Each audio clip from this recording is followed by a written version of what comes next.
오늘은 맹자 어머니의 깊은 뜻, 맹자 어머니의 깊은 뜻이라는 제목으로 하나님 말씀 증거하도록 하겠습니다. 오늘 본문은 사도 바울의 삶 가운데서도 가장 의미심장한 순간이다 이렇게 말할 수 있습니다. 왜 그렇습니까? 죽음을 앞둔 시간이기 때문에 그렇다는 것입니다. 지금 사도 바울은 자기가 평생 살아왔던 삶을 돌아보고 있습니다. 돌아보는 시간을 갖고 있습니다. 또한 동시에 다가올 앞날에 대해서 지금 내다보고 있습니다.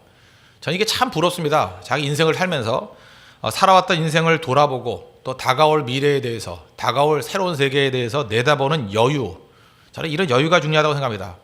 그래서 저를 뿐만 아니라 우리 모든 성도들 하나님 앞에 이런 기도 좀 한번 했으면 좋겠다고 생각합니다. 내가 하나님 앞에 서기 이전에, 주님 나라 가기 이전에 이렇게 내 평생의 삶을 돌아보고 또 천국을 사모하는 그 내다보는 그런 인생의 여유, 이런 여유의 시간을 꼭 주시옵소서. 이게 꼭 기도가 돼야 된다는 거예요. 목사다 보니까 많은 성도들 만나지 않습니까? 또 이렇게 천국에 가시는 분들, 또 헤어지는 장면들을 많이 겪게 됩니다. 근데 잘 보면은 자기의 삶을 돌아볼, 점검할 시간 없이 그냥 후다닥 가버리는 분들이 많아요. 그래 전혀 죽음을 예측도 못하다가 예상치 못한 죽음이다, 예상치 못한 부르심이다 이러고 따라가는 분들이 많더라고요. 아쉽습니다. 그 마지막 순간에 좀 들을 얘기가 있거든요. 자기 인생을 회고하면서 야, 인생에서 이게 참 중요하다 남길 말이 있거든요. 그죠? 이러이러한 것들을 꼭 붙들어라. 그 다음에 유산같이 전수할 것들이 있거든요. 근데 마지막 순간까지 영원히 살 것 같이 하다가 그냥 휙 가버리고, 그죠? 자기 자신의 인생을 점검할 시간도 없고, 물론 그래도 하나님 나라에 갔겠지만, 그래도 좀 아쉬움이 있습니다. 그래서 복 중에 복이 뭐냐? 하나님, 마지막 순간에 내가 살아왔던 인생을 좀 회고해보고, 다가갈 천국에 대한 그리움과 기대감과 꿈, 이런 것들을 보여주시옵소서. 저는 그게 필요하다고 생각합니다. 심지어 스데반 집사님은 돌멩이에 맞아 죽어가면서도 마지막에 회고하는 시간이 있잖아요. 그죠? 긴 설교를 다 할 수 있게 만들어 주시고, 저는 그 하나님의 축복이라고 생각해요. 사도행전 7장을 보십시오. 7장 무지 길어요. 그게 스데반의 설교예요. 하실 말씀 다 증거하고 마지막에는 다가올 미래 바라보잖아요. 하나님 보좌 우편에서 예수님이 환영하고 있는 모습, 그것까지 다 보고 난 다음에 천국에 가더라는 것입니다. 저는 이게 스데반에게 주신 하나님의 최고의 축복이다 이렇게 생각할 수 있다고 생각합니다. 그러면 우리가 언제 어떻게 될지 모르니까 항상 이렇게 살 수 있는 비결이 뭘까? 좀 백보양보해서 항상 자기 삶을 점검하면서 살면 되잖아요. 오늘이 마지막이다. 잠자리에 들 때마다 오늘이 마지막이다. 새벽에 깰 때마다 오늘이 내 인생의 마지막 날이다. 그리고 살아왔던 인생을 돌아보고 다가올 미래를 이렇게 기대하며 살아간다 그러면 이 바울과 같은 인생을 살 수도 있다고 생각합니다. 그러나 연약한 인생이기 때문에 항상 그럴 수는 없지만 적어도 하나님 나라에 가기 전에 또 적어도 이렇게 약간 좀 약한 분들 있지 않습니까? 약하다가 먼저 가는 건 아니지만 또 어떤 때는 나이 드신 분 있지 않습니까? 저도 이제 나이가 들어가니까 시간이 가면 갈수록 자꾸만 점검해야 돼요. 내가 살아왔던 인생을 점검하고 내가 가야 될 곳에 대한 기대감, 이것이 복이고 축복일 수 있다는 것입니다. 제가 1절에 한번 말씀드렸죠. 그 맹자 어머니, 맹모 삼천지교 이런 말이 있지 않습니까? 그 아들을 낳고 난 다음에 아들을 잘 교육시키겠다라는 열망이 있었잖아요. 그래서 3번 이사 다녔다는 거 아닙니까? 처음에는 장의사가 있는데 갔더니 얘가 자꾸만 곡하는 것만 배워가지고 안 되겠다 싶어가지고 또 시장 근처에 갔더니 장사꾼 같이 자꾸만 장사하는 것만 배우더라는 거예요. 그래서 마지막에 학교 옆에 갔더니 글을 읽더라. 이렇게 우리가 이해를 하고 있는데 저는 이 해석이 별로 바람직하고 타당하다고 생각하지는 않습니다. 왜냐? 맹자 어머니는요 그렇게 어리석은 여자가 아닙니다. 교육이 중요하다는 걸 알고 있는 분 아닙니까? 이렇게 시행착오 하다가 결국 나중에 깨달았다. 앞뒤가 안 맞아요. 그 정도의 어머니가 아니에요. 근데 이 어렸을 때부터 아이를 이렇게 장의사, 시장, 그리고 학교로 옮겼다는 것은 분명히 뜻이 있기 때문에 저는 그 안에 메시지가 있다고 생각합니다. 그 메시지가 뭐예요? 바른 배움 이전에 먼저 배워야 될 게 있다는 거예요. 먼저가 뭡니까? 장의사한테 먼저 가봐야 된다는 거예요. 그래서 모든 인간은 죽는다는 거. 성경의 시각하고 똑같죠. 그죠? 모든 사람은 다 죽는다. 의인 없나니 하나도 없고 죄의 삭은 사망이다. 그죠? 한 번 죽는 것은 정하신 것이로되 그 다음에 심판이 있으리라. 이런 말씀과 똑같은 거죠. 죽는다. 그걸 알아야 된다는 것입니다. 그래서 우리 전도서 같은 데 보니까 어딜 가라 그래요? 잔치집에 많이 가지 말고 초상집에 많이 가라고. 그죠? 잠언에 나오죠. 잠언에. 초상집에 많이 가라고. 초상집 가서 많이 배우라고. 왜 그렇습니까? 죽음이 있다는 것을 알아야 된다. 그리고 시장에 갔다 그러죠. 시장에서 뭘 배우는 것입니까? 삶의 모습. 우리가 삶의 생동감 넘치는 모습을 보겠다 그러면 어느 나라 가든지 시장부터 가봐야 돼요. 특별히 야시장 이런데. 우리 같으면 동대문 시장, 남대문 시장 이렇게 서민들이 막 벅적벅적하며 살아가는 거예요. 거기 가보면 사는 것을 볼 수 있습니다. 어떻게 사는지를 알 수 있어요. 그 안에 치열함이 있고요, 경쟁이 있고요, 또 싸움이 있습니다. 그게 사는 거예요. 이게 사는 거다. 그래서 죽는 것이 무엇인지 사는 것이 무엇인지를 보고 난 다음에 비로소 학교에 가서 배우는 거죠. 죽음과 삶을 알아야만 진짜 배움이 가능하다는 것입니다. 저는 이런 맥락에서 우리 성경도 똑같은 메시지를 하고 있다고 생각합니다. 이 바울을 통해서 그죠? 성경이 말하는 죽음이 무엇인가, 성경이 말하는 삶이 무엇인가, 여기서 우리가 무엇을 배워야 될 것인가, 우리 성경적인 시각에서 한번 점검하는 시간 갖도록 하겠습니다. 첫 번째는 죽음인데 성경이 말하는 죽음이 뭐냐? 뭐 맹자 엄마가 말하는 게 뭐 알겠습니까? 그 사람이 성경이 말하는 게 정답이죠. 성경이 말하는 게 정확한 얘기죠. 죽음이란 게 뭐냐? 성경은 죽음을 떠남이다 이렇게 얘기해요. 떠나는 게 죽음이다. 우리 4장 6절 보십시오. 전제와 같이 내가 벌써 부어지고 나의 떠날 시각이 가까웠도다. 여기 죽음을 두 가지로 설명하고 있는데 하나는 전제다, 또 하나는 떠남이다. 그러니까 이거 해석해 주면 죽음이 뭔지 우리가 마음속에 이해가 된다고 생각합니다. 여기 전제와 같이 그렇죠. 죽음이 전제라는 거예요. 전제가 뭡니까? drink offering. 그 제사인데 어떤 제사냐면 drink, 액체를 갖다 붓는 거예요. 특별히 포도주입니다. 제사 때 술을 붓는 의식이에요.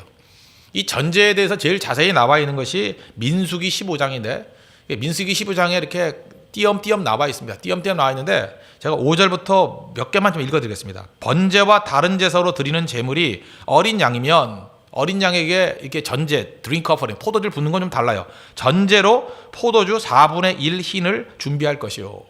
그러니까 어린 양일 때는 4분의 1 흰. 그리고 순양이면 소재로 고운 가루 3분의 2에 기름 3분의 1 흰을 섞어 준비하고 그 다음에 전제로 포도주 3분의 1 흰을 들여 여호와 앞에 향기롭게 할 것이며, 그러니까 순양은 좀 많이 붓죠. 3분의 1 흰. 흰이라는 것은 그 유대의 부피 단위인데 그 갤런보다 조금 많은 양입니다. 갤런보다 조금 많은 양이에요. 근데 우린 갤런을 안 쓰잖아요. 그러니까 미국 같은 데 가보면 1갤런에 얼마 그러잖아요. 그러니까 1갤런은 3.785 어쩌고저쩌고 나가는 그런 리터예요. 그러니까 3.78. 그러니까 미국에서 뭐 1갤런에 기름값이 얼마인가요? 한 3불 정도 한다? 3불 정도? 맞습니까? 뭐 그 정도 하나요? 4불 하나요? 3불? 제가 마지막 게 뭐 제가 작년에 넣었을 때가 한 3.5불 정도에 넣었던 것 같은데 한 게 3불이라고 합시다. 3불이라 그러면 우리나라 그 기름값하고 비교를 한번 해봐요. 그러면 1갤런이니까 3.78이니까 한 4 정도 조금 안 된다고 생각하면 얼마죠? 4리터. 그죠? 우리 리터당 얼마입니까? 1,800원이잖아요. 그죠? 그 4배 정도 생각하면 우리가 그 미국 가격하고 비교해 보면은 미국이 그래도 우리보다 3분의 1 정도 가격이죠. 한 반 정도인가요? 뭐 그 정도. 그런데도 그 기름값 비싸다가 아우성치는데 우리는 진짜 어마어마하게 비싼 거죠. 2,000원 정도 하니까. 그죠? 어마어마하게 비싼 거죠. 그러니까 1흰 그러면 4리터라고 생각합니다. 1흰. 그러니까 어린 양에게 갖다 붓는 것이 4분의 1 흰이니까 어느 정도예요? 1리터 정도 부었다는 거예요. 1리터 정도면 어떻게 되죠? 우리가 조그맣게 먹는 그 생수병 있죠? 500ml. 그거 한 2병 정도. 그 정도를 어린 양이 갖다 붓고, 또 순양이면 좀 크니까 3분의 1, 1.3리터 정도, 한 3병 정도 이렇게 갖다 붓더라. 그런 게 전제라는 거예요. 그 전제는 한꺼번에 콸콸 붓는 게 아니라 그저 제사를 드릴 때 조금씩 붓는 거예요. 조금씩 붓고 계속 제사를 드리면서, 그리고 마지막에는 마지막 한 방울까지 last one drop, 마지막 한 방울까지 다 드리는 거. 그래서 전제라는 의미에서 우리가 배울 수 있는 이미지는 뭐냐면 조금씩 드리다가 마지막에는 마지막 한 방울까지 다 드리는 거, 그게 전제라는 거예요. 옛날 성경에는 관제라 그랬죠. 관제, 전제 뭐 똑같은 얘기입니다. 전제, 조금씩 다 드리는 거. 그러니까 전제까지 내 인생을 드렸다, 무슨 얘기입니까? 조금씩 주님께 다 드리다가 마지막 내가 순교하기 직전에 내 인생의 마지막 한 방울까지 주님께 다 드립니다. 그러니까 다 드림의 인생, 그게 전제예요. 하나님 내 인생을 받아주시옵소서, 내가 다 드리겠습니다. 하나님 앞에서 죽으면 그런 거예요. 내 있는 모든 걸 다 드리고 주님께 가는 거예요. 그래서 세상에서 제일 어리석은 사람이 뭡니까? 이 땅을 살아가면서 뭐 남겨두고 가는 거예요. 뭐 남길 게 뭐 있어요? 뭘 남길 거예요? 그러니까 이 땅에 있는 거 다 드리고 하는 거예요. 주님께 내 시간도 드리고 몸도 드리고 내 열정도 드리고 주님께서 내게 주신 모든 축복과 은사 다 드리고 마지막엔 그냥 가는 거예요. 그죠? 우리 인생 다 소모품 아니니까. 소모품. 건강도 난 이렇게 생각해. 죽기 직전에 너무 건강한 거 그것도 뭐 별로 좋은 거 아니라고 생각해요. 건강도 소모품 아니에요. 그러니까 다 주님께 드려가지고 가야죠. 죽기 직전에 목소리도 짜랑짜랑 해가지고 뭐 20대 목소리 뭐 좋아요? 저 같은 목사 같으면 설교를 다 하다가 마지막에는 목청이 다 상해가지고 더 전할 수 없을 정도로. 그죠? 내가 이제 더 전할 수가 없군요. 다 드리고 주님께 가는 거. 저는 지금도 꿈이 그거예요. 설교하다가 마지막 설교 딱 하고 이렇게 건너가다가 이쪽에 쓰러졌으면 좋겠어요. 오른쪽에 딱 쓰러져가 탁 하면은 성도들이 이게 메고 나가고 뭐 그럼 딱 좋겠어요, 그죠? 마지막 설교 다 끝나고 난 다음에 설교 중에 죽으면 좀 약간 그렇잖아요, 그죠? 다 마치고 축도까지 했으니까 축도하고 내려가다가 딱 쓰러지면 다 좋겠어요, 그죠? 그게 다드림의 다드림, 전제와 같이 하나님께서 그렇게 하실지 모르겠지만 우리 인생 가운데도 그래 다 드리는 거 누구나 다 그런 인생이 있잖아요. 다 드린다, 다 드린다. 사도 바울의 다른 성경이 표현하면 이렇습니다. 로마서 14장 8절 우리가 살아도 주를 위하여 살고 죽어도 주를 위하여 죽나니 그러므로 사나 죽으나 우리가 주의 것이로다. 이게 전제라는 개념을 가지고 살아가는 인생의 고백이에요. 우리 이 정도는 우리 아이들 여기 앞에도 아이가 있는데 외워야죠. 이거 외워야죠. 우리가 살아도 주를 위하여 살고 죽어도 주를 위하여 죽나니 그러므로 사나 죽으나 우리가 주의 것이로다. 이게 어렸을 때부터 초등학교 때부터 이게 가슴에 팍 박힌 아이라 그러면 이게 뭐 기독교 명문가정이겠죠. 최고의 능력이 될 수 있다는 것입니다. 또 한 가지 사도 바울은 죽음을 뭐라고 하면서 떠남이다. 떠나다. 나의 떠날 시각이 가까웠도다. 떠나다라고 표현했습니다. 이 떠나다라는 그 헬라어 단어가 아날로시스. 이 아날로시스는 이게 사전 같은 데 보면요. 몇 가지 개념이 있어요. 우리 사람들은요. 우리 동양적인 개념, 특별히 한국의 개념에 의하면 안 죽으려 그래요. 안 죽으려고. 그죠? 안 죽으려 그래서 이 병원 같은 데 가봐도요. 내가 왜 죽어? 왜 죽어? 해서 잠깐 연명치료라 그러죠. 안 죽게 하는 걸 자꾸 하려고 안 죽게. 그런데 제가 그 미국에서 그 사람들 그 죽는 거 보면 생각보다 덤덤해요. 뭐 우리가 치료하고 울고불고 그런 것도 좀 덜한 것 같고 죽음을 이렇게 상당히 담담하게 받아들이더라고요. 삶의 일부분으로. 그게 아마 기독교적인 시각이 이게 배어 있기 때문에 그런 게 아닐까 그런 생각을 갖습니다. 그 죽음도 삶의 일부예요. 그래서 뭐 그냥 받아들이는 것 같아요. 담담하게. 각다 그러고 그것도 다 받아들이고. 우리 한국말 가운데 그런 말 있죠. 개똥밭에 굴러도 이승이 났다. 그런 말 들어봤어요?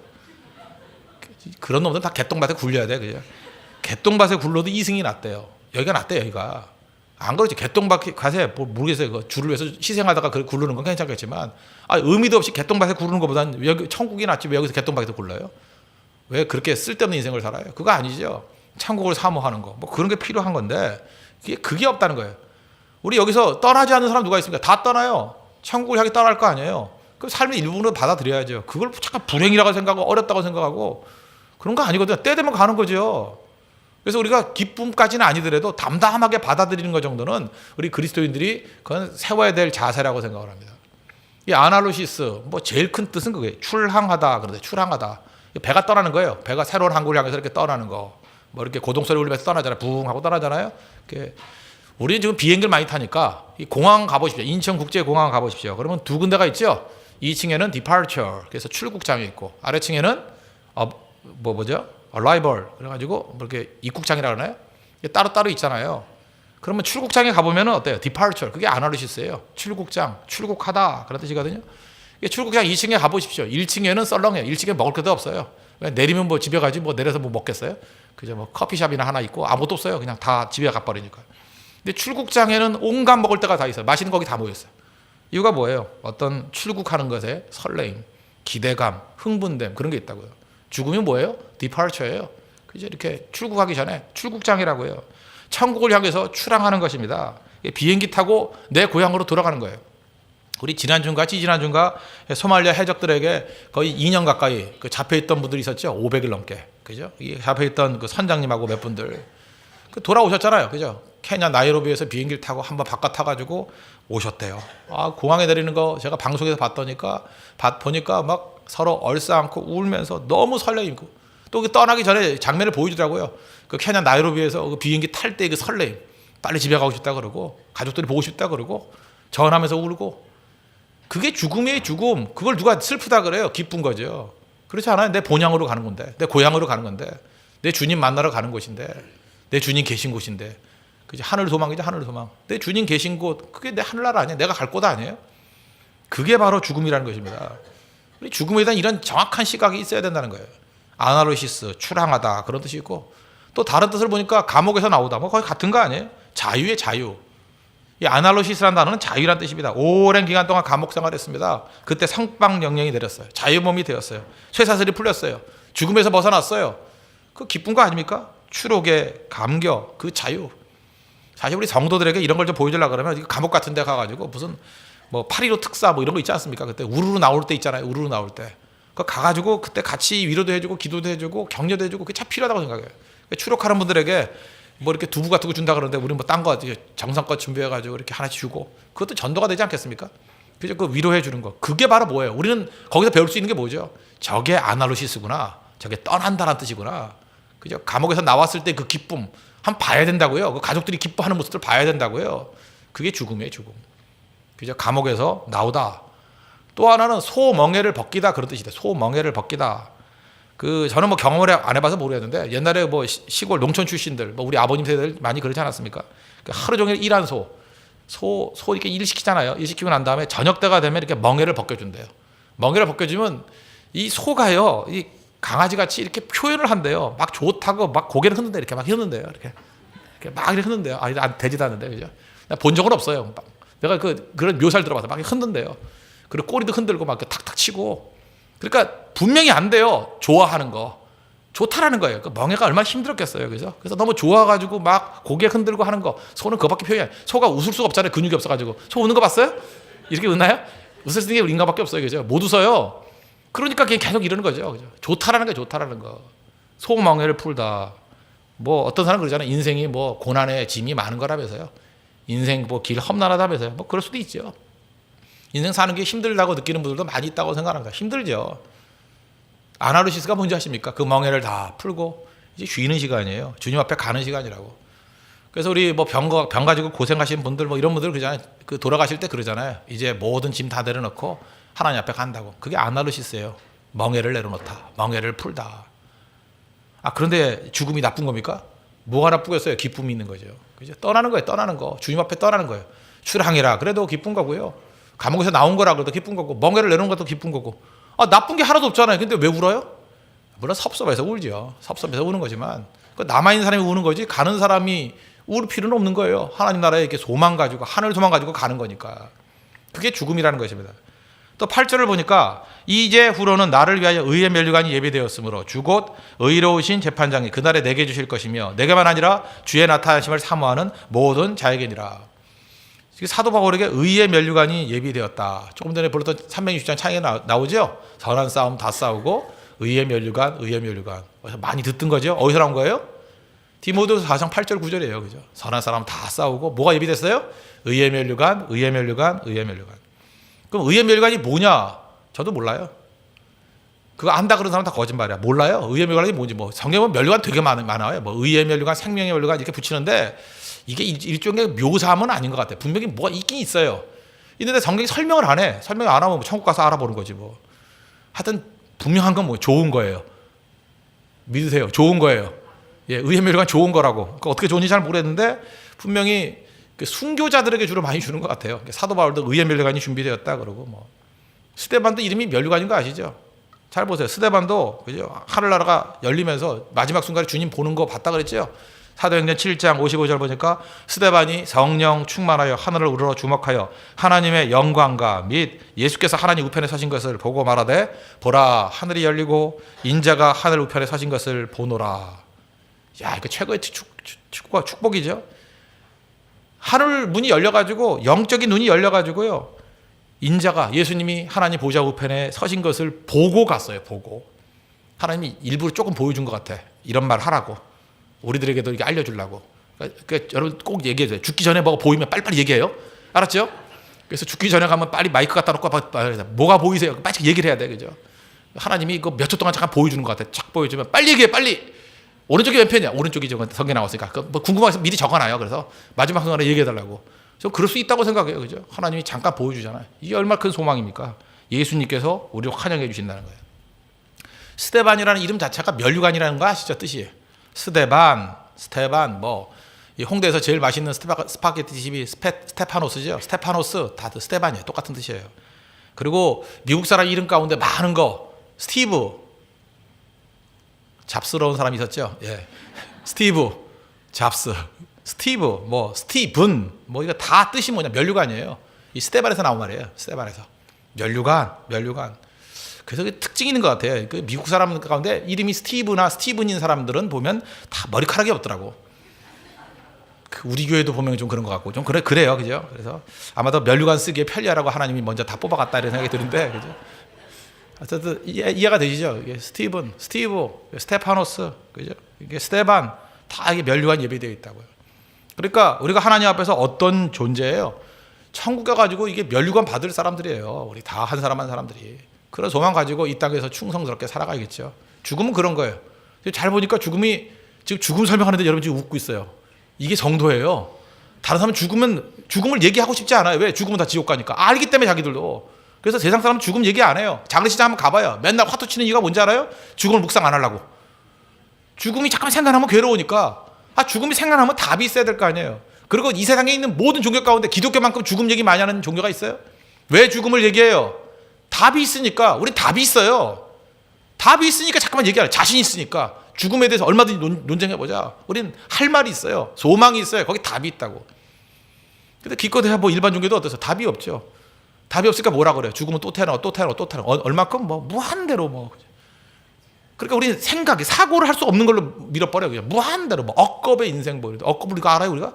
100년도 못 사는 인생이 무슨 억겁을 알아, 알기는. 진짜 겁나는 얘기를 하는 거 있죠, 그죠? 몰라요, 그거. 그래서 생각하지 말자예요. 결국 그건 무지하게 살자는 거예요. 생각하지 말자. 아무 생각 없이 살자는 얘기하고 똑같은 거죠. 생각 없이 살자. 억겁의 인생이다. 똑같은 얘기예요. 무슨 생각이 돼요? 느끼지 못하는데. 그런데 기독교는 정확하게 얘기하고 있습니다. 죽음이란 게 뭐냐? 출향하는 거다. 죽음이 뭔지 아느냐? 감옥에서 나오는 거다. 죽음이 뭔지 아느냐? 소의 멍에를 벗겨주는 거다. 죽음이 뭔지 아냐? 예비된 멸류관 받는 거다. 뭐 성경이 그대로 설명하고 있지 않습니까? 이게 죽음입니다. 우리가 죽음에 대해서 정확한 인식을 갖고 살아갈 수 있는 믿음의 종 되기를 바랍니다. 그러면 그 다음엔 사는 게 뭐냐? 잘 살아야죠. 죽음을 알면 사는 거는 뭐 결정된다고 생각합니다. 잘 살게 돼 있어요. 죽음이 이런 건데 그럼 남은 인생 동안에 이제 제한된 인생 아니에요? 잘 살아야죠. 저도 이제 뭐 나이 50이 됐으니까 이제 남은 인생 뭐 잘 살아야죠. 이제 얼마 안 남았잖아요. 잘 살아야죠. 어떻게 잘 살아야 되냐? 7절입니다. 나는 선한 싸움을 싸우고 나의 달려갈 길을 마치고 믿음을 지켰으니. 세 가지를 설명하고 있죠. 선한 싸움을 싸웠다. 달려갈 길을 마쳤다. 믿음을 지켰다. 그러니까 이렇게 쭉 설명하면 되겠네요. 첫째는 잘 사는 방법이 뭐냐? 선한 싸움을 싸우고요. 인생은 싸움입니다. 치열하죠. 그냥 취미 활동이 아닙니다. 인생이 싸움이 아니다 이렇게 생각하는 건 오해예요. 인생은 싸움이에요. 근데 어떤 싸움이에요? 선한 싸움이에요. 이게 전쟁, 그죠? 뭐 운동선수, 뭐 이렇게 금메달 따는 거, 그다음에 뭐 성공하는 거, 그거 뭐 상위 1%나 성공하지 다 성공하나요? 이건 경쟁을 통해서 한 사람만 승리하는 거예요. 세상의 싸움은, 그죠? 위너 테이크스 올이에요. 위너가 다 가져버려요. 근데 성경에서 말하는 싸움은 선한 싸움이에요. 선한 싸움. 이건 누구나 다 승자가 될 수 있어요. 어떤 게 선한 싸움입니까? 주님께서 내게 맡겨주신 싸움을 싸우는 거. 여기 선하다 그러는 거. 예수님이 율법사와 대화 나누는 거에서 나오죠. 선한 선생님이요 이랬잖아요. 선한 선생님. 이게 그 관원이요. 부자 관원, 부자 청년. 그때 마가복음 10장 18절 보니까 예수님이 이렇게 대답하시죠. 내가 어찌하여 나를 선하다 일컫느냐? 하나님 한 분 외에는 선한 이가 없느니라. 네가 뭔데 선하다 안 하다? 네가 하나님이냐? 네가 판단하게? 그런 뜻이죠. 네가 뭔데 네가 삶의 기준이야? 네가 선하다 악하다. 그래서 꼭 이런 그 부자 청년 같은 사람들이 있어요. 자기가 다 결정해. 이 교회는 좋은 교회고 나쁜 교회고. 우리가 어떻게 알아요 그걸? 저 사람은 좋은 사람이 아니고 저 사람은 참 목자고 저건 싹군이고. 우리가 어떻게 알아요 그걸? 우리가 하나님이에요? 몰라요. 모르면서 주제넘게 지가 다 판단해. 그렇게 판단하는 사람이 사실 싹군이에요. 그죠? 그리고 하지 말라고 그러는데 지가 하고 있잖아요. 우리가 어떻게 알아요? 모르죠. 지금 예수님이 똑같은 말씀하고 있잖아요. 내가 어찌하여 그를 선하다 그러냐? 예수님이 선하지 않다 그 얘기가 아니에요. 네가 뭔데 판단해? 하나님 한 분에 판단하실 분은 없다 그 얘기죠. 하나님이 판단하는 거지 왜 내가 판단하느냐? 그러면 선한 싸움이란 게 뭡니까? 선한 싸움. 우리 인간은 다 범죄한 죄인이기 때문에 내가 하는 나의 싸움은 선할 수가 없습니다. 그냥 비교적 선하다 이렇게 말할 수는 있지만 우리가 싸우는 싸움이 어떻게 선하겠어요? 만약에 교회도 마찬가지입니다. 교회도 성도들끼리 모여가지고 뭐뭐 합시다 의논하고 난 다음에 싸움을 하죠. 그럼 그게 아무리 많이 양보해도 한 80% 정도 선해도 20%의 악이 있어요. 성경 말씀을 떠나서 인간끼리 짜서 만드는 싸움은요 100% 선하지 않습니다. 그거는 언제나 부작용이 있어요. 그럼 교회의 싸움이 선한 싸움, 성도의 싸움이 선한 싸움이 되기 위한 조건이 무엇입니까? 하나님을 위한 싸움이 되면 돼요. 그죠? 하나님을 위한 싸움. 하나님이 주신 싸움. 그건 선한 싸움이에요. 보잖아요. 하나님 한 분에 선한 이가 없다고. 하나님이 싸우라 그러는 싸움 싸우면 선한 싸움이에요. 하나님이 내게 주신 사명 갖고 싸우는 싸움? 그게 선한 싸움이라고요. 그래서 디모데전서 6장 12절 보니까 믿음의 선한 싸움을 싸우라. 영생을 취하라. 이를 위하여 내가 부르심을 받았고 많은 증인 앞에서 선한 증거를 하였도다. 그러니까 저는 이제 담임 목사 아닙니까? 교회가 어떤 싸움을 싸워야 돼요? 예수님이 싸우라 그러는 그 싸움만 싸워야 돼요. 그죠? 그래야 선한 싸움이 돼요. 그거 말고 자꾸만 인간적인 생각이 들어가서 뭐 딴 생각 품고 딴 것도 한번 싸워보자. 그러면 그거는 선한 싸움이 아니라고요. 그래서 교회는 싸우긴 싸워야 되는데 아무거나 싸우는 게 아니에요. 선한 싸움을 해야 된다고 밤낮 교인끼리 치고받고 싸우는 게 그게 어떻게 선한 싸움이에요? 그렇죠. 그 자기 자존심 싸움이고 나를 인정하는 싸움이고 자기를 증명하는 싸움이지. 누가 그런 싸움 하래요? 선한 싸움 싸우래요. 나머지 싸움은 져도 돼요. 그거 져도 돼요. 주님이 건져주셔요. 그거 얼마든지 져도 돼요. 져도 되는 싸움이 있습니다. 그리고 반드시 이겨야 될 싸움이 있고요. 져도 되는 싸움은 그냥 져줍시다. 지면 되는 거지. 뭐 이기려고 그래 그걸. 그러나 선한 싸움만은 반드시 승리해야 된다는 것입니다. 그게 잘 사는 길이에요. 또 한 가지 나의 달려갈 길을 마치고 충성스러운 인생을 살았다 그런 얘기죠.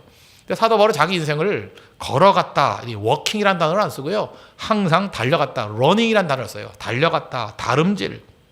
진짜 사도 바울은 순교의 그 순간까지 다름질했습니다. 충성했습니다. 이 바울하고 좀 비슷한 사람 든다 그러면 저는 구약에 나오는 갈렙 같아요. 갈렙은 처음부터 끝까지 초지일관 충성하잖아요. 갈렙의 이름 뜻이 뭐라고요? 개라니까요. 개 같은 충성. 개 충성했어요. 개 충성. 그죠? 저도 뭐 개라는 말을 붙었으면 좋겠어요. 진짜 개 충성하길 원해요. 개 충성. 정말 충성해야 돼요. 개같이 소같이. 그 견마지로란 말도 있잖아요. 개같이 소같이 충성하길 원합니다. 그런 인생이었어요. 달려가는 인생. 걷지 않았어요. 달려가는 인생. 다름질하는 인생. 그래서 바울의 묘사 가운데 자기 인생 묘사를 어떻게 하는지 아십니까? 다 다름질로 묘사해요. 러닝으로 묘사해요. 고린도전서 9장 26절 그러므로 나는 다름질하기를 향방 없는 것 같이 아니하고 싸우기를 허공을 치는 것 같이 아니하며. 다름질이라 그러죠. 갈라디아서 2장 2절 보니까 내가 다름질하는 것이나 다름질하는 것이 헛되지 않게 하려 함이라. 자기가 충성하는 걸 다름질로 다 표현해요. 그 다음에 갈라디아서 5장 7절 보니까 너희가 다름질을 잘 하더니 누가 너희를 막아 진리를 순종하지 못하게 하더냐.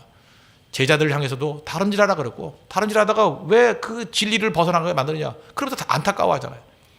그리고 빌립보서 2장 16절 보니까 생명의 말씀을 밝혀 나의 다름질이 헛되지 아니하고 수고도 헛되지 아니하므로 그리스도의 날에 내가 자랑할 것이 있게 하려 함이라. 다 다름질로 묘사하잖아요. 다름질 무슨 얘기입니까? 충성 다해야 된다는 것입니다. 그 여러분 뭐 새벽기도도 뭐 5일 중에 3일 나오고 이틀 안 나오고 그건 걸음이지 다름질이겠어요? 그렇지 않아요? 다름질이 뭐예요? 뭐 특세 같으면 그냥 개근하겠다 이런 마음으로 하고 뭐 깜빡해가지고 뭐 못 일어났으면 그래서 4번의 여유를 주잖아요. 그러니까 동판에 이름이 못 들어가는 인생은 그 동판으로 좀 맞아야 될 인생들이에요. 그죠? 동판 아프죠? 참 아프죠. 그죠? 아마 그 동판으로 맞을래? 동판에 이름을 새길래 그러면 아마 진짜 다 할 거예요. 그죠? 그러니까 그런 방법을 쓰면 안 되기 때문에 그러는 거지. 진짜 그 다름질 끝까지 다름질 해야죠. 그 다름질 하면 승리할 수 있다는 것입니다.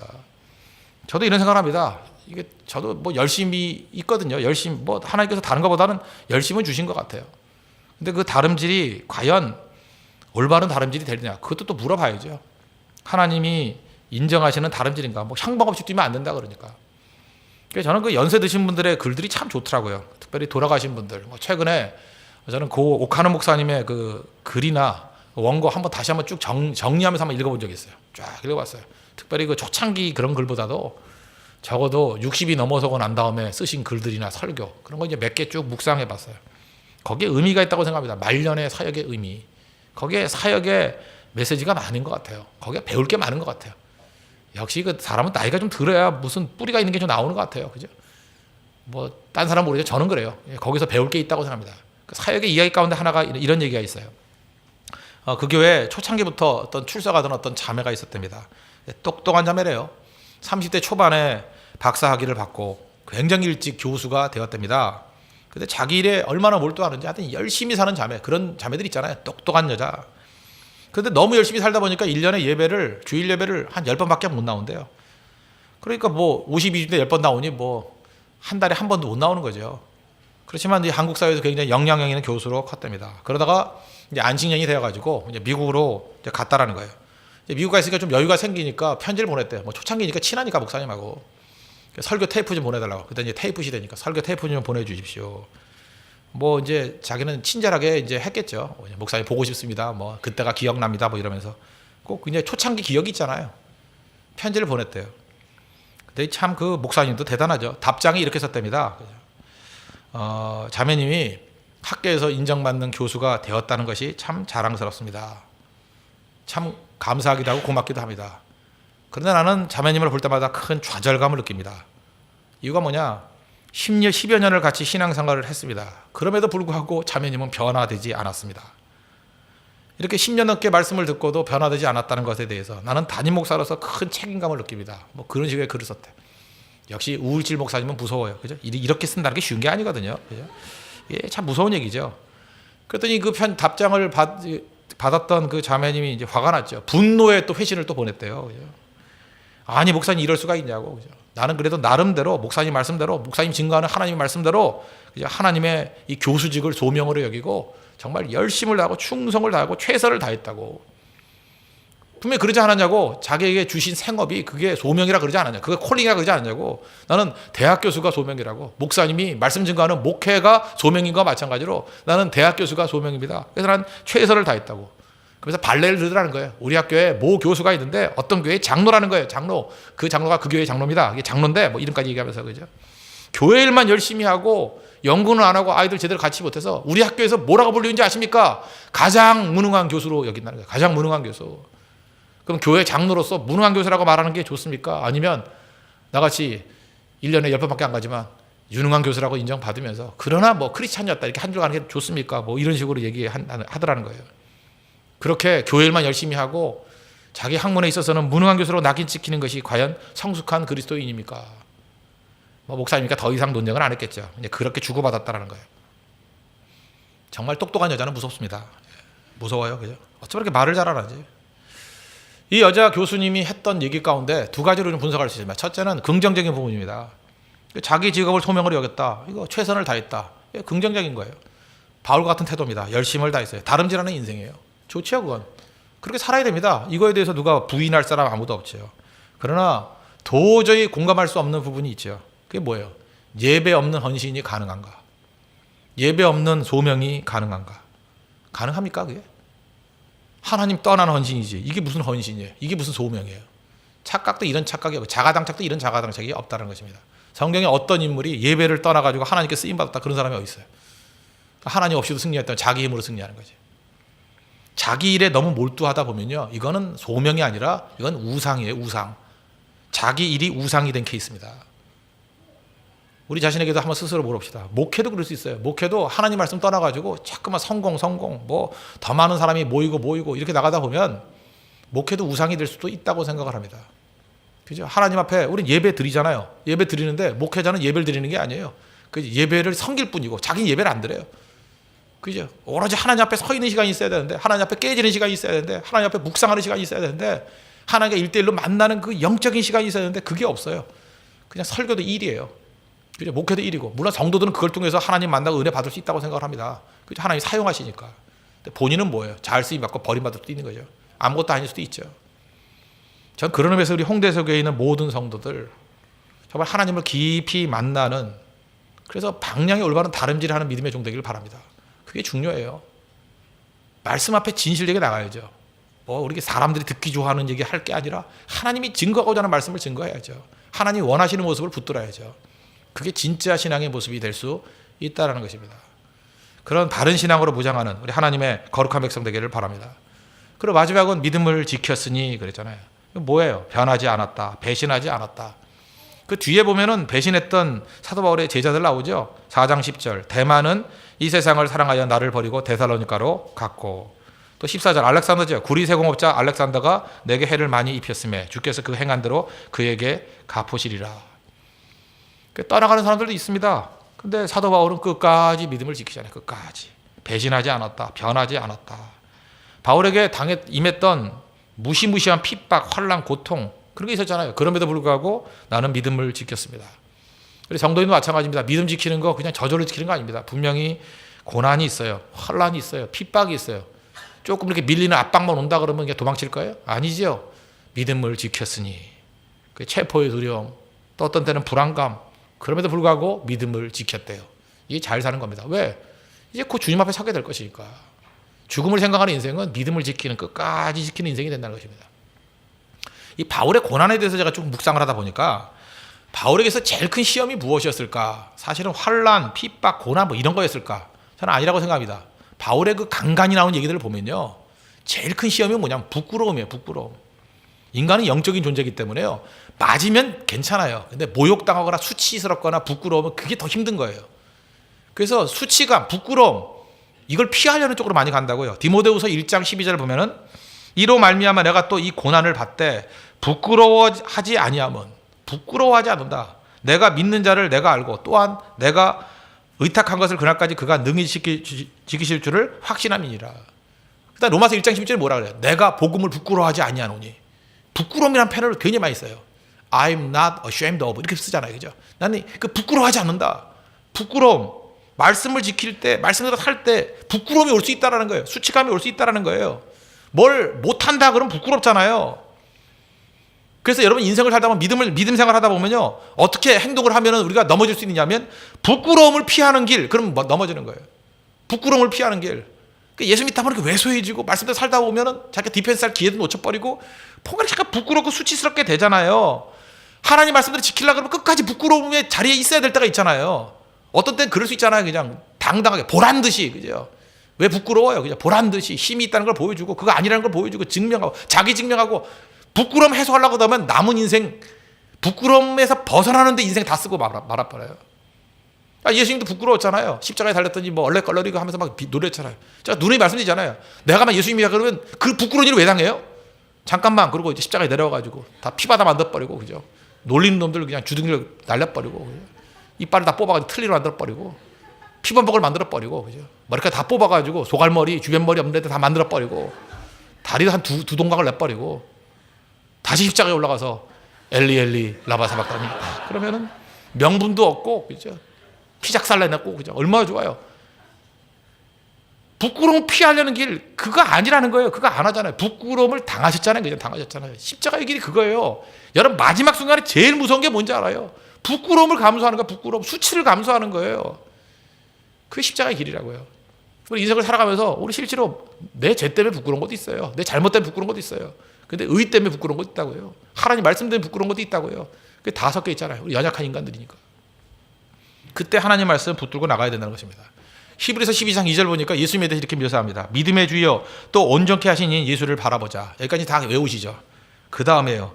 그는 그 앞에 있는 기쁨을 위하여 십자가를 참으사 부끄러움을 개의치 아니하시더니 하나님 보좌 우편에 앉으셨느니라. 사실은 이런 데 우리가 은혜 받아야 돼요. 부끄러움을 개의치 아니하시더니. 우리는 부끄러움을 많이 개의치 하죠. 부끄러움 피하려고. 그래서 교회에서 일할 때도 보면 어떤 사람은 나 부끄러워서 못해요. 나 부끄럽게 그거 왜 해요?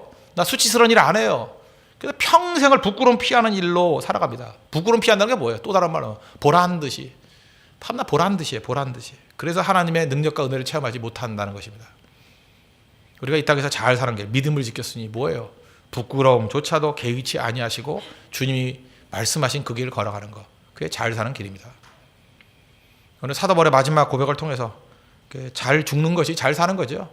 잘 죽는 거. 죽음이 뭐라고요? 아나루시스. 그죠? 아나루시스. 전제. 두 가지입니다. 떠나는 거. 또 하나가 마지막 레스트 원드랍까지 주님 앞에 다 드리는 거. 다 드림. 그 다음에 떠나는 거. 그러면 잘 살아야 됩니다. 어떻게 살아야 됩니까? 선한 싸움 싸우고 하나님의 싸움을 싸우고 다름질하고 올바른 방향을 향해서 그리고 믿음을 지켰으니 제일 큰 시험이 뭐예요? 환난과 핍박뿐만 아니라 부끄러움을 개의치 아니하시더니 그게 참 믿음입니다. 우리 홍대석의 성도들은 잘 죽음을 준비하고 또 잘 살 수 있는 그래서 하나님의 기쁨이 되는 인생이 되기를 축원합니다. 기도하겠습니다. 이 시간에 말씀을 놓고 다 같이 하나님 앞에 간구합시다. 하나님 바른 죽음에 대한 인식을 갖고 준비하게 해주시고 또 선한 싸움 싸우고 달려갈 길 마치고 믿음 지키는 인생 될 수 있도록 잘 사는 인생 되게 해달라고 이 시간 다 같이 하나님 앞에 간구하도록 하겠습니다.